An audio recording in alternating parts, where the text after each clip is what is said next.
अस्सलाम वालेकुम दोस्तों, उम्मीद करता हूँ सब लोग खैर आफियत से होंगे। आज हम एक नए टॉपिक पर डिस्कस करेंगे और वो है what are the causes of temporary and serious blurring of vision.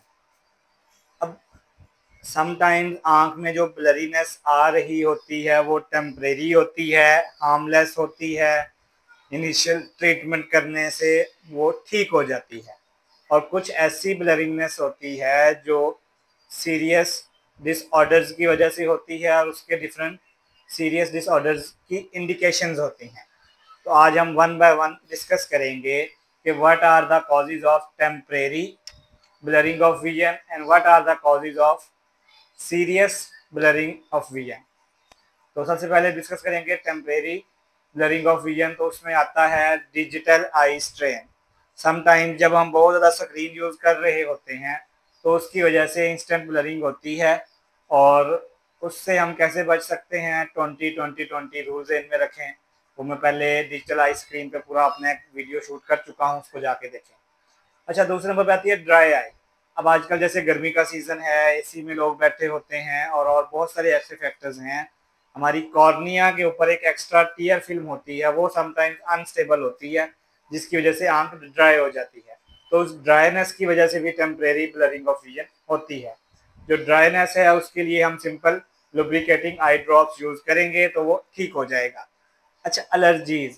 Sometimes आँख में कुछ एलर्जी रिएक्शंस होते हैं, उसकी वजह से भी टेम्परेरी ब्लरिंग ऑफ विजन होती है। जब आप जो है वो एंटी एलर्जिक ड्रॉप्स यूज़ करेंगे तो ठीक हो जाएंगे। इसके अलावा समटाइम्स रिफ्रैक्टिव एरर्स की वजह से मसला आ रहा होता है। तो जब आपको इस तरह का कोई मसला आ रहा हो, ऐनक लगती हो, ऐनक की वजह से मसला हो, तो सिंपली अपने डॉक्टर के पास जाएं और अपना आई का चेकअप करवाएं और अपनी ग्लासेस को प्रेस्क्राइब करें तो वो ब्लरिंग ऑफ विजन ख़त्म हो जाएगी। अच्छा, एक और वजह होती है low blood glucose level. Sometimes diabetic patients में ब्लड ग्लूकोज लेवल लो हो जाता है, उसकी वजह से भी temporary instant blurring of vision होती है, लेकिन वो ठीक हो जाती है।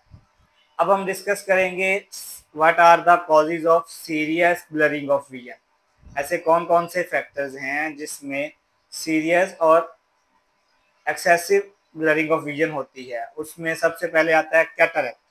कैटरेक्ट क्या है? हमारा आई के अंदर एक नेचुरल लेंस है, जब वो लेंस क्लाउडी होना शुरू हो जाता है तो हमारी देखने में मसला आता है।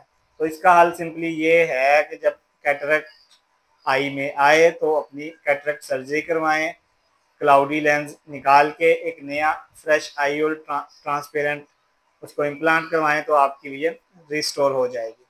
दूसरा आता है ग्लोकोमा।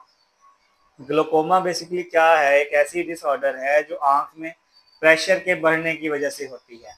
अब उसमें अगर इस तरह का कोई मसला आ रहा हो तो ग्लोकोमा में क्या होता है, इसमें सेंट्रल विजन तो ठीक रहती है, साइडों से आहिस्ता आहिस्ता आहिस्ता पेरिफेरल विजन कम होना शुरू हो जाती है, इसमें विजुअल फील्ड डिफेक्ट्स आना शुरू हो जाते हैं। तो इसका हल जो होता है वो सर्जरी भी होता है और कुछ आई ड्रॉप्स हैं जिनके ज़रिए हम क्या करते हैं, आई का प्रेशर मेंटेन करते हैं ताकि वो अपना डैमेज मिनिमम करें। उसके बाद आती हैं डायबिटिक रेटिनोपैथी और हाइपरटेंसिव रेटिनोपैथी। वो पेशेंट्स जिनको डायबिटीज़ होगा, हाइपरटेंशन होगा, उनमें भी ब्लरिंग ऑफ विजन आती है due to fluctuation of hypertension and blood glucose level. तो इसकी वजह से भी पीछे पर्दे के ऊपर चेंजेस आती हैं। तो अगर इस तरह की सीरियस चेंजेस आना शुरू हो जाएं तो फिर प्रॉब्लम्स बनती हैं। इसका इनिशियल ट्रीटमेंट यही होता है कि अगर आपको शुगर है तो शुगर को कंट्रोल करें, ब्लड प्रेशर है तो उसको कंट्रोल करें। अगर ये एडवांस स्टेज पे चला जाए तो फिर इसके लिए डिफरेंट सर्जरीज और इंजेक्शंस होते हैं, वो लगते हैं ताकि उसका ट्रीटमेंट किया जाए। अच्छा, फिर आती है मैक्युलोपैथी। मैक्युलोपैथी में क्या होता है, एक मैक्युला होता है हमारे पर्दे के ऊपर जिसमें हमारी 95% विजन होती है। हमारी 95% जो देखने की सलाहियत है वो मैक्युलर लेवल पे होती है। तो समटाइम उसमें ऐसी कोई चेंजेस आती हैं, उसकी वजह से ब्लरिंग ऑफ विजन होती है और हमारी मैक्सिमम जो सेंट्रल विजन है, जो सीधी देखने की सलाहियत है, उसमें कमी आना शुरू हो जाती है।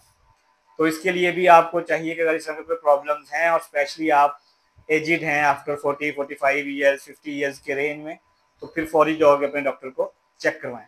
अब हम वो फैक्टर्स या फिर वो सिम्टम्स डिस्कस करेंगे कि अगर वो सिम्टम्स हों तो पेशेंट को सीरियस लेना चाहिए और फौरी तौर पे डॉक्टर को चेक करवाना चाहिए।